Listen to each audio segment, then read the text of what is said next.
Ces examens-là se déroulent dans de très bonnes conditions et depuis des années, le gouvernement cherche à améliorer la qualité du déroulement de ces examens et le traitement du travail des candidats. On a commencé par d'abord tolérance zéro, qui continue toujours, et on était à 2 baccalauréats à un moment donné de l'histoire de notre République. On avait le baccalauréat 1 qui se passait en 12e année et le deuxième baccalauréat que les candidats passaient en classe de terminale. Après, on est venu à un bac unique. Et avec bien sûr ce bac unique, il y a eu l'introduction des moyennes annuelles au baccalauréat. Jusqu'en 2016, et en 2016, compte tenu du taux de l'influence de ces moyennes annuelles et de la fraude qui s'organisait dans cette évaluation des moyennes annuelles, le gouvernement a décidé de tenir compte uniquement des notes obtenues au baccalauréat par les candidats. Et le baccalauréat de 2017 a été organisé et les moyens de cours ne sont pas rentrés en ligne de compte. Et à ce baccalauréat-là, nous avons eu 27% d'admis, à peu près. Et ça seulement sur les moyennes annuelles et sur les moyennes obtenues au baccalauréat. Alors que si je prends en 2011, Dr Ibrahim Nkourma avait demandé à avoir les moyennes du bac seulement, sans les moyennes annuelles, mais on était autour de 11-12%. C'est en ajoutant les moyennes annuelles qu'il n'y avait plus d'admis. Donc en 2016, il a été constaté qu'en fait, des candidats qui avaient de faibles moyennes au baccalauréat étaient déclarés admis au bac avec une moyenne de 8. Si vous avez 16 comme moyenne annuelle, vous êtes d'office admis. Donc, on est revenu sur ces moyennes annuelles et depuis 2017, ces moyennes-là ont été éliminées du calcul du baccalauréat. En 2017, donc, on a eu ces 27% et en 2018, on a eu 26% d'admis. Mais ce qu'il fallait constater, c'est que le baccalauréat de 2017, c'est surtout en sciences sociales qu'il y a eu du succès. J'aime à le donner des statistiques. Au baccalauréat de 2017, on avait 4,8% de moyenne en mathématiques, toutes options confondues, sur toute l'étendue du territoire. 4,8%, c'est-à-dire 80% à peu près ont eu la moyenne. En 2018, 14% ont eu la moyenne en mathématiques. Ce qui veut dire qu'il y a eu quand même un progrès. Et en 2019, nous voici avec 24 à peu près d'admis.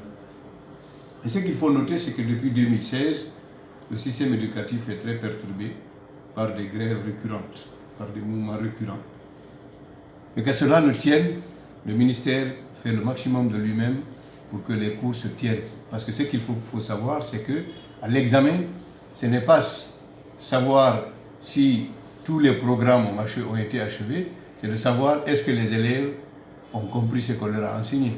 Parce que le ministère se battra toujours pour que tous les programmes soient achevés. Maintenant, l'examen prouve qu'ils ont bien compris tout ce qui a été enseigné, tout ce qui a été évalué, ils l'ont compris. L'examen s'organise de cette façon.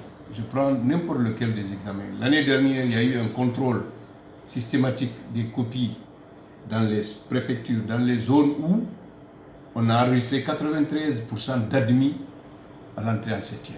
Le ministre a mis une commission sur pied qui allait revoir les copies. Il a été constaté des faits vraiment qui ne sont pas honorables. Ça veut dire que dans des zones où on a donné une note de base à toutes les copies, même à l'absent, c'est-à-dire on donne une note de base de 2 points, donc l'élève qui n'a rien fait a déjà 2 points ou 3 points. Ce qui fait que les gens ont obtenu des résultats très élevés. Au contrôle de ces copies, ces notes de base ont été constatées. Ça veut dire déjà que c'est une sorte de fraude organisée. Si dans une zone, on peut prendre une note de base de 3, dans une autre, on commence à 0, ça veut dire qu'il y a une injustice. Et le ministre a dit cette année, en 2019, je veux qu'il y ait des commissions qui accompagnent les structures déconcentrées dans cette évaluation. Et cette commission commence depuis le déroulement de l'examen jusqu'à la sortie des résultats, qui veille sur la correction, qui veille sur les saisies, sur le contrôle, etc. Et c'est ce qui s'est passé à l'entrée en 7e. Et voilà les résultats que nous avons, qui reflètent une réalité à laquelle tout le monde est interpellé. Ensuite, au brevet, ça a été la même chose. Au baccalauréat, il faut savoir une chose, c'est que le baccalauréat, qui est l'examen le plus prestigieux, il y a différents centres qui sont déjà présidés par des responsables. Dans chaque centre d'examen, il y a un président du centre, il y a un chef de centre, il y a un secrétariat dans chaque centre d'examen. Cette année au baccalauréat, on avait plus de 300 centres. Si une préfecture a 10 centres, vous avez 10 délégués qui viennent du niveau central, qui viennent pour présider le déroulement de l'examen dans ce centre. Mais bien avant, il y a eu organisation des ateliers régionaux pour les examens, où chaque localité vient partager avec les autres les difficultés qu'elles ont, qui se discutent, et des solutions sont proposées avec des recommandations claires sur le déroulement des examens. Et c'est à ces ateliers que toutes les grandes décisions sont prises et entérinées par le niveau central. Et ensuite, il faut savoir qu'avant que les examens, que l'atelier ne soit organisé, le ministre lui-même a sillonné tout le pays et a rencontré les responsables locaux pour leur dire quelle est la vision qu'il a de l'organisation des cours, de l'organisation des évaluations, de l'organisation des examens. On a des rapports qui en fait foi. Donc, quand on finit avec les centres où il y a toute une panoplie de responsables qui veillent pour que le déroulement se passe dans les meilleures conditions, après, les copies de Conakry, je prends un exemple, les copies du baccalauréat arrivent à Conakry où il y a un centre unique de correction. Un centre unique de correction. Les correcteurs viennent de tout le pays. C'est les chefs d'établissement qui donnent la liste de leurs professeurs qui évoluent en terminale. Donc, qui ont tenu ces programmes qui sont choisis pour corriger le baccalauréat. Nous sommes le seul pays qui faisons la double correction. Et les autres sont en train de chercher à s'inspirer de cette double correction. C'est quoi? C'est-à-dire qu'un premier correcteur porte la note dans un cahier en se référant au barème de notation et au corrigé type. Il évalue donc la copie de l'élève, il porte la note dans un cahier qu'on lui a donné dans ce sens.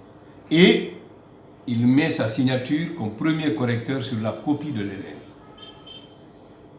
Mais il ne porte pas la note sur la copie, il la porte dans un cahier. Et cette copie corrigée reviendra à un deuxième correcteur qui lui va porter la note sur la copie de l'élève et va signer comme deuxième correcteur. Ces deux notes sont recensées sur des fiches différentes. Et ces deux fiches arrivent à une équipe de centralisation.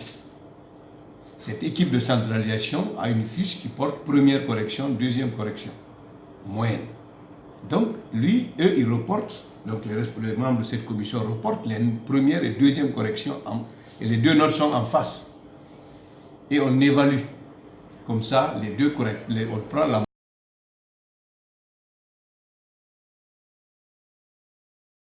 on fait appel à un troisième correcteur.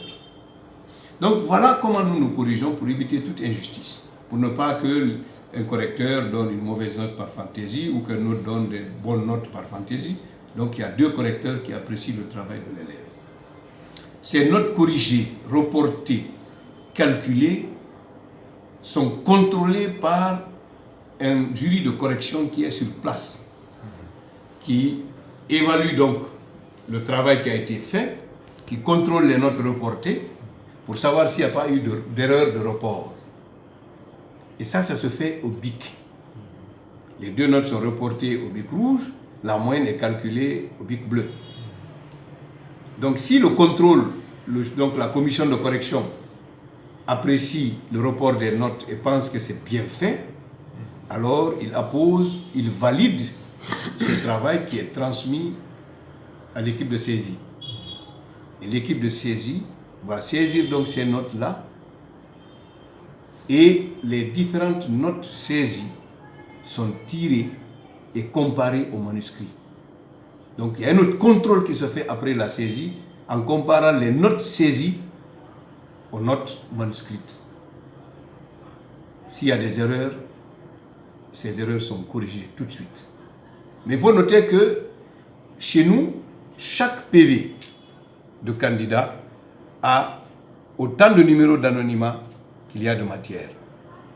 On a 7 matières par profil au baccalauréat. Donc, chaque matière a un numéro anonymat qui permet, donc qui empêche que le correcteur sache à quel candidat il a affaire en corrigeant. Donc, voilà le travail qui se fait. Et une fois que les notes saisies sont corrigées, sont contrôlées et corrigées, et ça se passe depuis l'entrée en septième, c'est de la même manière que ça se passe même au bac. Donc jusqu'au bac. C'est les notes manuscrites qui sont saisies, tirées, comparées aux notes manuscrites et validées. Corrigées et validées. C'est après cela seulement que l'on calcule les moyennes de chaque candidat. D'accord. Ok. Dans votre explication, vous avez évoqué le fait que depuis 2016, l'enseignement a été beaucoup perturbé. Mais cette année, on a quand même assisté à un fait qui est inédit, l'implication des enseignants contractuels qui sont venus remplacer les enseignants titulaires qui étaient quand même en grève. Est-ce que cela n'a pas contribué à cet échec quand même? Non, vous savez, le souci du département, c'est de réussir l'enseignement-apprentissage en classe. C'est la classe qui est l'élément principal pour le département. Quand les enseignants titulaires sont allés en grève, il fallait tout de suite quand même occuper les jeunes. Mais ce n'est pas seulement le fait d'occuper les jeunes.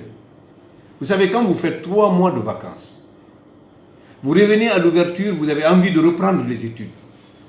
Vous avez passé 3 mois à s'amuser, vous avez mis les cahiers de côté et tout, vous revenez. Après, vous vous retrouvez 3 mois encore sans études.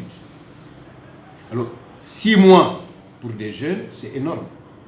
C'est énorme, ça joue sur la mentalité. Et même quand vous reprenez, vous avez des difficultés à vous adapter, à vous réadapter à cette nouvelle situation. C'est ça le grand danger.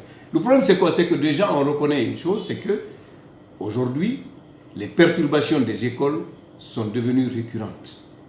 Et ça ne peut pas porter préjudice, ça ne peut pas amener les enfants à réussir, à mieux apprendre. Et ça joue sur tous les niveaux d'enseignement.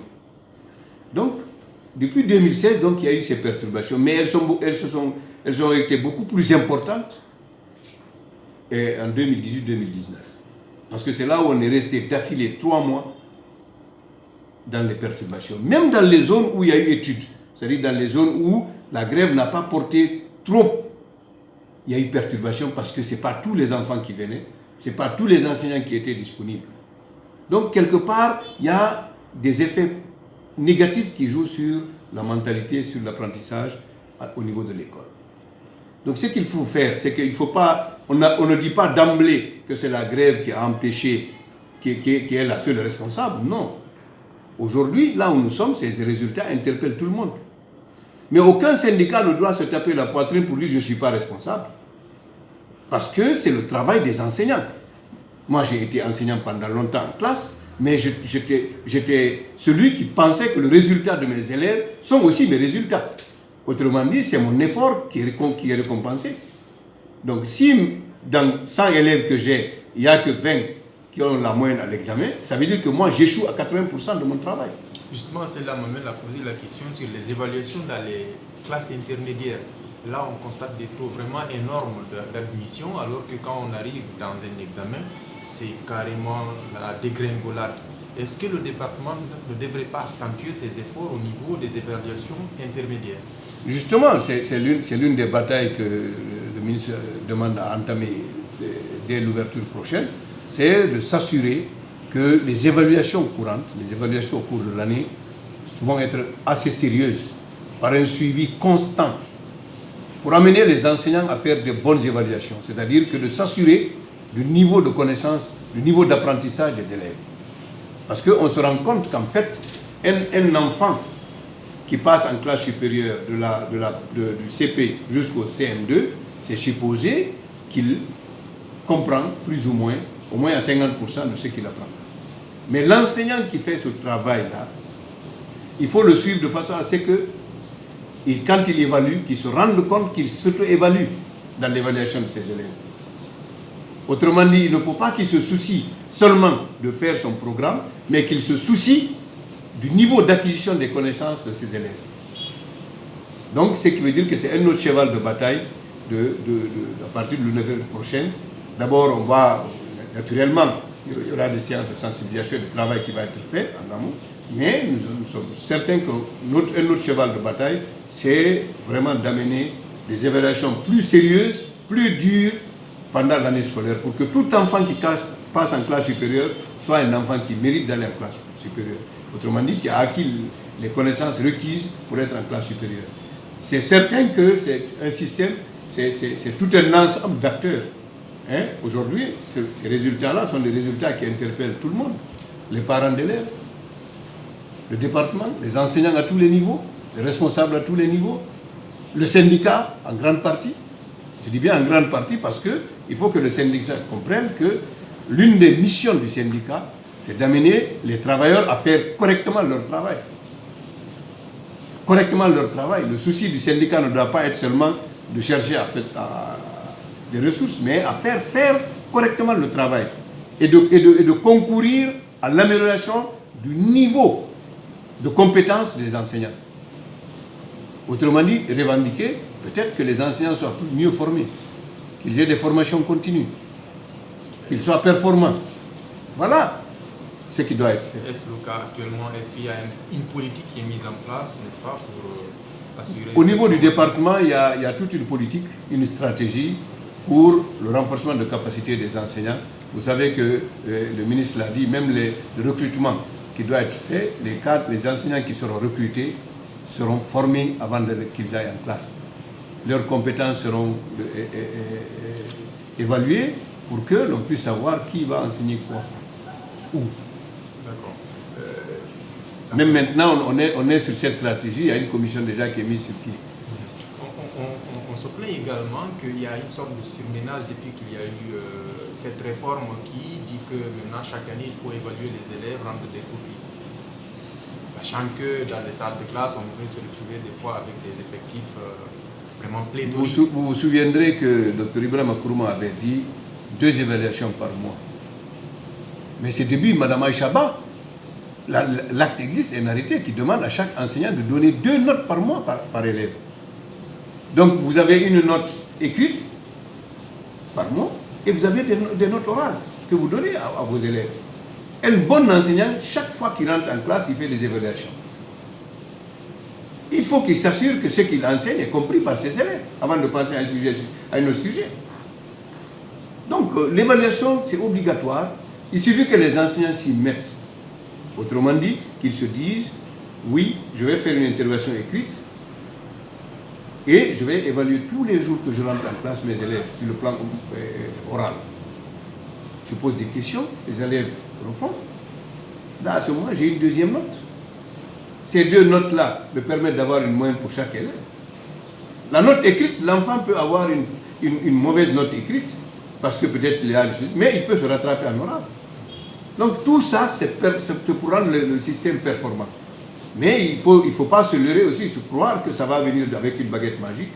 Il faut que tout le monde s'y mette. Il faut que les parents poussent les enfants à étudier. Il faut que l'enseignant se remette en cause pour dire, attention, ces résultats-là m'interpellent. Ces résultats m'interpellent. Autrement dit, c'est mon travail qui est sanctionné. Il ne faut pas chercher l'amalgame pour dire ils ont décidé ceci, ils ont triché par là, ils ont favorisé. Mais ce n'est pas possible. D'abord, c'est une bassesse de penser à ce niveau-là. D'amener, de penser qu'un système peut être aussi bas que ça. C'est manquer d'information ou de culture, je ne sais pas, mais à mon avis, c'est inimaginable. Donc ce qu'il faut se dire, c'est qu'aujourd'hui, ces résultats interpellent tout le monde. Et le ministre l'a dit que ce n'est pas seulement l'effet de la grève. Mais aujourd'hui, il faut se mettre au travail pour améliorer le rendement scolaire. Pour améliorer le rendement scolaire, c'est dans cela qu'on rend efficace tous les financements qu'on introduit dans le système. Revenons sur le bac, parce que c'est quand même le résultat, vous l'avez vous-même rappelé, l'examen le plus prestigieux. Le bac, les résultats qui ont fait beaucoup de polémiques, de couler de salive, notamment on dit que ce sont des résultats politique, parce que le gouvernement a dit que depuis un certain nombre d'années, qu'on n'oriente pas les bacheliers dans les universités publiques. Est-ce le cas? Est-ce que ça influence cette politique qui a été prise par le gouvernement? Bien. En 2015, le gouvernement a orienté dans les universités privées parce que le taux de réussite au baccalauréat ne pouvait pas permettre aux universités publiques d'orienter tout le monde au public. En 2016, l'enseignement supérieur a réagi par rapport aux notes de cours. On a vu que les gens qui avaient 8 de moyenne, 7,50 de moyenne annuelle et moyenne au bac et qui sont admis. Donc, mais à partir de 2017, si vous avez 20 000 candidats, 20 000 admis, 21 000 admis, 30 000 admis, et que les universités publiques peuvent résorber cet effectif, vous allez orienter au privé pour juste payer de l'argent. Pendant ce temps, on a besoin de construire dans nos universités, on a besoin d'avoir vraiment un enseignement plus performant, on a besoin d'avoir des écoles partout. Si le taux s'améliore et que le gouvernement trouve que ces universités publiques ne peuvent pas recevoir tout cet effectif, mais on va orienter dans le privé. Il ne faut pas que les gens se mettent dans des bassins, dans des petits trucs de considération. Non. C'est le trop-plein qui a amené d'envoyer des étudiants dans le privé. C'est tout. C'est parce que les universités publiques ne peuvent pas résorber cet effectif qu'on a dit non, il faut nécessairement envoyer des boursiers au privé. Et c'est cela le problème. Ce n'est pas que les gens se disent c'est une politique, c'est pour tuer les universités privées. Personne n'a ouvert une université privée pour avoir l'argent de l'État. Ils ouvrent une université privée pour des étudiants dont les parents peuvent payer la scolarité. Donc, s'ils ne sont pas orientés au public, alors ils peuvent aller dans le privé. Il y a des étudiants qu'on oriente au public qui préfèrent aller au privé et payer parce qu'ils ne sont pas orientés dans l'option qu'ils voudraient. Qu'est-ce qu'ils disent de ceci? L'État ne disperse pas ses efforts comme ça. Il faut savoir ça. Si demain on a 50% d'admis au baccalauréat ou 60% d'admis au baccalauréat et que les universités publiques ne peuvent pas prendre tout ce monde, je vous le dis, l'État va négocier avec les privés pour envoyer les autres là-bas. Mais il faut aussi savoir que c'est en Guinée où on dit que tout admis au baccalauréat doit forcément être à l'université. Et qu'on prenne l'État au coup pour dire non, vous êtes obligé de nous orienter à l'enseignement supérieur. C'est ça aussi. C'est-à-dire qu'en réalité, le baccalauréat, c'est un diplôme que tu as. Maintenant, quitte à toi de vouloir aller à l'enseignement supérieur ou aller ailleurs.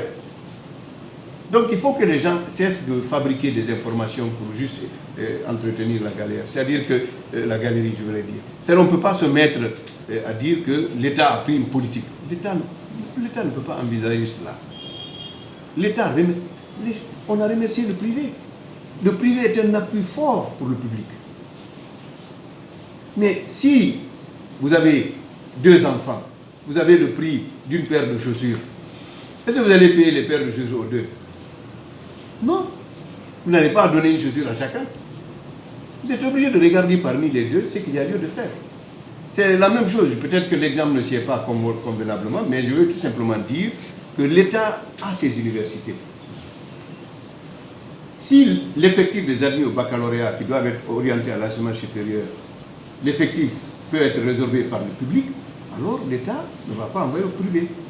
Iront au privé ceux qui ne voudraient pas rester au public, qui peuvent aller, ils sont libres là aussi d'aller au privé. Même dans les universités publiques, il y a des formations payantes. Il y a des gens qui ne sont pas orientés, bien orientés, qui préfèrent aller en formation payante et qui payent leur formation dans le public.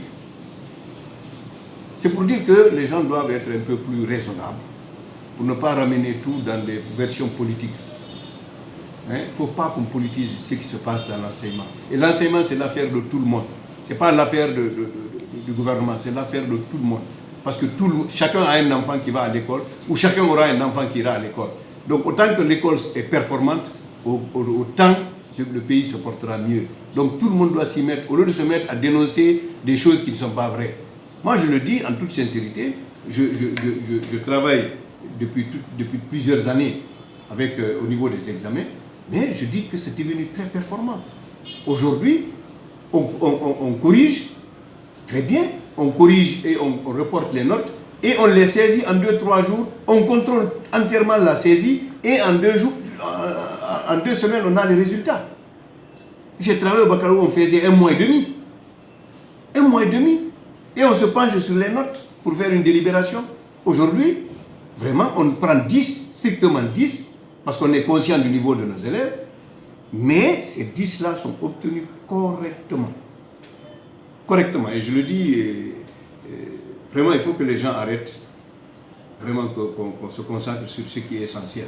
Aujourd'hui, on est en train de réfléchir déjà pour comment on va amener les évaluations courantes à être de plus en plus correctes, comme on le fait avec les examens. Autrement dit, que les notes des élèves soient suivies, qu'ils soient dans une classe d'examen ou pas, pour que ne passe en classe supérieure que l'élève qui mérite. Et cela interpelle tout le monde. Il faut que la qualité des enseignements s'améliore et que les apprentissages aussi soient bien suivis, que les évaluations sont correctes à tous les niveaux. Je dis bien à tous les niveaux, parce que l'enfant, c'est nous qui le modélons, c'est nous qui en fabriquons, faisons en lui un futur adulte. Ce qu'on lui apprend, c'est cela. Donc, moi je pense qu'il faut se dire la vérité, les examens se sont bien déroulés. Mais on ne peut pas dire qu'on est fier des résultats qu'on a, on aurait aimé avoir des résultats meilleurs, mais cela ne nous amène pas aussi à ne pas tirer des leçons. D'accord. Peut-être qu'on ne va pas personnaliser le débat, mais je suis obligé quand même de poser cette question parce qu'on a suivi le leader des SLEG qui a déclaré que, notamment dans certaines régions, dans certaines plutôt préfectures de la Haute-Guinée, on a assisté dans certains centres, des enseignants auraient traité les sujets qu'ils ont distribués dans les différentes salles de classe et les candidats ont recopié. C'est ce qui justifierait, selon lui, le fait que le plus grand nombre de lauréats sont issus de cette région. Vous savez, moi, je n'aime pas faire la réponse du berger à la bergère. Ouais. Je suppose que quand tu manques d'informations, c'est quand même une accusation très grave. Non, si tu manques d'informations, tu vas chercher l'information avant de parler. Il ne faut pas accuser pour accuser. Il ne faut pas parler pour parler. Nous avons tous entendu les lauréats interviewés. Hein? Ils ont été interviewés, on les a entendus. La plupart, on voit que c'est des enfants qui méritent. Il y en a même qui ont donné la raison qui les a poussés à travailler. Hein? Maintenant, dire que les gens ont écrit et ils ont fait rentrer et que c'est politique, mais cette région où on dit qu'il y a eu beaucoup de lauréats est-elle supérieure à la préfecture de Kouroussa? Il faut voir les résultats de Kouroussa. Pourquoi on va choisir cette préfecture plus que l'autre? Ça, c'est dans la même région où on a 1, et quelques % d'admis. Il faut voir Farala. Vous savez, j'ai dit, il ne faut pas tomber bas. C'est un examen national de baccalauréat. Et je l'ai dit, le traitement du baccalauréat se fait sur la base de codes qu'on appelle les anonymats. Même si moi j'ai mon enfant là-dedans, je ne peux pas connaître ses notes. Parce que son PV correspond à 7 anonymats, un anonymat par matière. On traite sur les anonymats jusqu'à la fin. On ne peut pas savoir c'est où. Même si, comme ils l'ont dit, il y a eu ceci, il y a eu cela. C'est des histoires, ça. L'État n'a aucun intérêt à faire cela. Mais comment on peut s'asseoir pour imaginer des choses comme ça? Ce n'est pas intellectuel. C'est manquer un peu de culture, quoi, de bon sens, d'imaginer des choses comme ça. Je vais vous dire, de vous donner un secret. Il y a un centre ici qui a fait beaucoup d'admis, beaucoup de lauréats. Le ministre d'alors m'a demandé d'aller voir les copies, comparer, voir. Vous savez quelle est la réponse que je lui ai donnée? Si c'est des enfants qu'on a aidés, alors on a aidé des enfants super intelligents. Parce que les copies ne se ressemblent pas. Le contenu est divers, ce n'est pas les mêmes phrases. Je dis, si on a aidé, alors on a aidé les super intelligents. C'est pas possible ça. Je dis tout ça pour vous dire que il faut quand même avoir un peu de morale.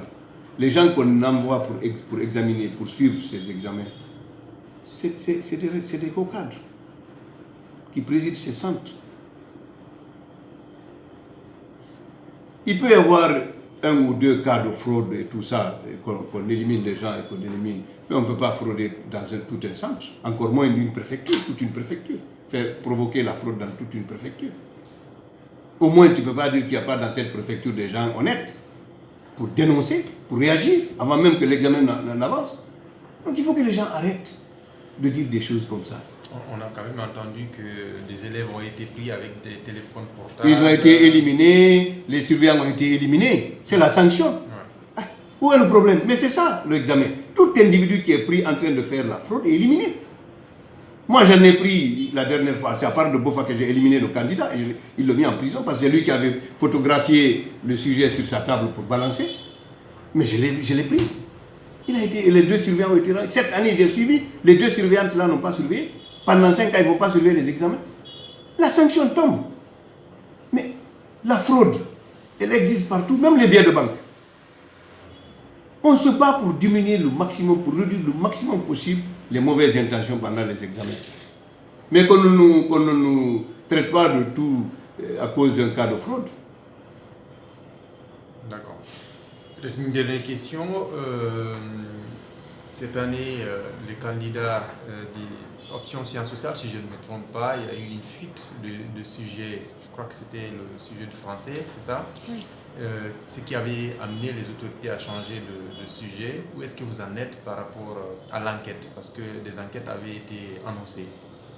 Oui, bon, d'emblée, je vais vous dire que le problème de fuite d'épreuves dans les examens, ce n'est pas de l'extraordinaire.